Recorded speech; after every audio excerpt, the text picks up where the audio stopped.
বিশ্বনবীর জামানায় এক লোক মূর্তির ইবাদত করত, মূর্তিটারে সব সময় আদর করত, মূর্তিটারে সব সময় ভালোবাসতো, সোহাগ করতো, মূর্তির কাছে চাইতো, রাত্রিবেলা উঠে মূর্তির কাছে কেঁদে কেঁদে মনের দুঃখ বলতো আর জিকির করতো সনম সনম সনম।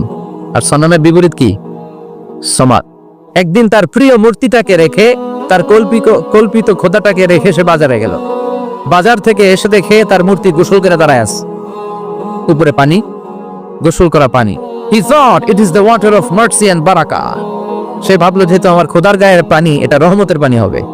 কথা বলেন, খোদায় যদি গোসল করে খারাপ পানি দিয়ে করবে নাকি? কথা কয় না, এটা অনেক দামি পানি হবে, এটা নিশ্চয়ই বরকতের পানি হবে। He thought it is the water of mercy and blessings and water of rahma। সে ভাবলো এটা রহমতের পানি, এই পানিকে তো এমনি মিস করা যায় না। যত রোগ আছে সব রোগের নিয়তে এখনই খাওয়া শুরু করে দেই। জিহ্বা দিয়ে চাটতে শুরু করেছে। Started to suck it, the water of baraka. When he started to suck it, he found the taste is little bit weird. The taste is bitter. স্বাদটা একটু কটা কটা লাগে, লোনা লোনা লাগে, টক টক লাগে। বাট সে মনে মনে ভাবে এটা তো রহমতের পানি, it should be sweeter. এটা তো মিষ্টি হওয়ার কথা। কি হওয়ার কথা? It should be sweeter, but it is bitter. স্বাদটা কেমন টক টক, কটা কটা, লোনা লোনা, লবণ লবণ লাগে। ঘটনা কি? রহমতের পানি, খোদার গায়ের পানি, এটা কটা হবে কেন? খুঁজতে লাগলো কোনো কিছু ঘটছে কিনা।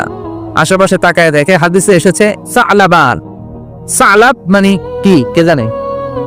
কুত্তা না, খ্যাকশিয়াল। আসলে কি? খ্যাকশিয়াল। আমরা বলে ফেলি যে কুকুর, আসলে দুইটা কুকুর সে দেখতে পেল, আর দেখলো এখনো রহমতের পানি পড়তেছে জায়গা দিয়ে, জায়গা দিয়ে রহমতের পানি ইজ ড্রপিং ডাউন, পানি পড়ছে এখনো। বুঝতে আর বাকি রইল না আসলে এটা রহমতের পানি না, এটা গজবের পানি। কথা বলেন, রেগে মেগে আগুন। ঘটনা কি? এতদিন ভাবতাম খোদা, এখন দেই হুদা। রাতের ঘুম নষ্ট করে কত রাত কেঁদেছি, কত রাত মনের কথাগুলো তাকে আমি বলেছি, এখন দেহি হুদা। আগে ভাবতাম খোদা, আসলে তো এইটা আমার কিচ্ছু করতে পারবে না, এটার এখন সাইজ করার সময় আসছে। কথা কন।